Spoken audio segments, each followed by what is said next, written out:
Starfield is the worst space game I ever played in my life. It sucks. Or maybe it doesn't.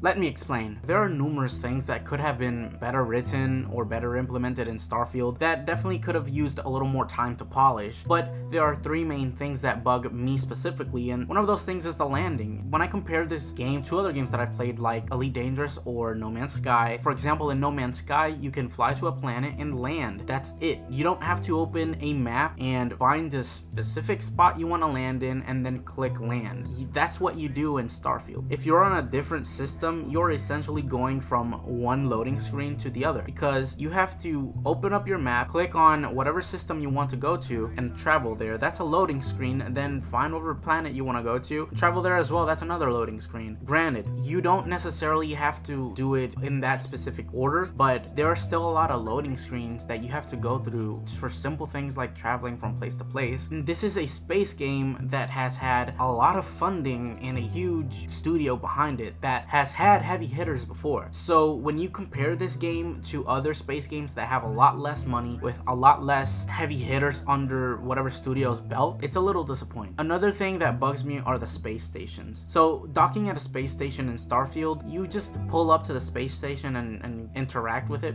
hit the interact button. In my case, that's E, and it'll play a little like cutscene of the ship kind of just aligning itself and then docking. There are other games such as Elite Dangerous where you can actually dock it yourself, have full control, align the ship. There's so many things. In No Man's Sky, you just pull up to the ship and you fly into the little hangar. And yes, this is a little similar to Starfield because in No Man's Sky, you don't necessarily land the ship yourself and align your ship and all these things. And I feel that this is actually a little closer to Elite Dangerous because you can actually control how much power you put in your engines, your weapons. That's something that you have been able to do in Elite Dangerous. So maybe implementing a way for you to dock with a station by literally controlling your ship and docking it yourself, aligning it, etc. would have been cool. Now, I know that not everybody wants to do that, but there are solutions to that. For example, you can add a part to your ship, like a computer module, that will auto dock it for you if you don't want to dock it yourself. In this case, it's more of a allow me to be able to do that if I want to do that, rather than obligating me to just watch a cutscene every time I want to dock at a space station. The third gripe that I really have with this is the fact that the travel is kind of limited. It's basically a bunch of little hubs that are connected to each other through loading screens. Because yes, you can get in your ship, but when you walk on your ship, you have to kind of go through a loading screen to get into the pilot seat. From there, you can actually go ahead and fast travel to another planet, which is good. At least I don't have to take off my ship every time to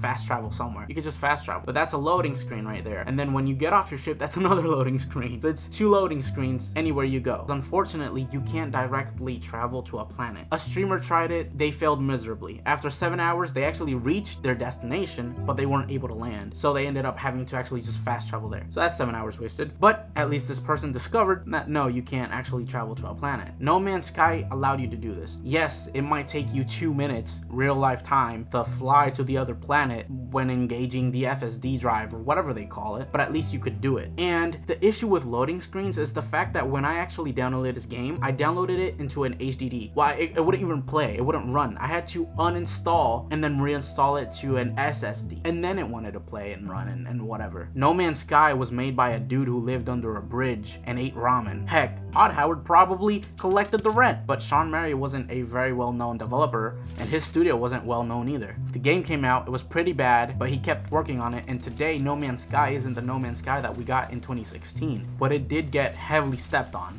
because he made a lot of promises that he didn't deliver. Now we get a horrible, atrocious space game. Starfield is an atrocious space game, but it is an amazing Bethesda game. What a paradox. Well, those are my opinions on the game. I did enjoy it as a Bethesda game, but I disliked it as a space game. I don't know how you guys feel about it. Let me know what you think in the comments below, and I hope to see you again later. See ya.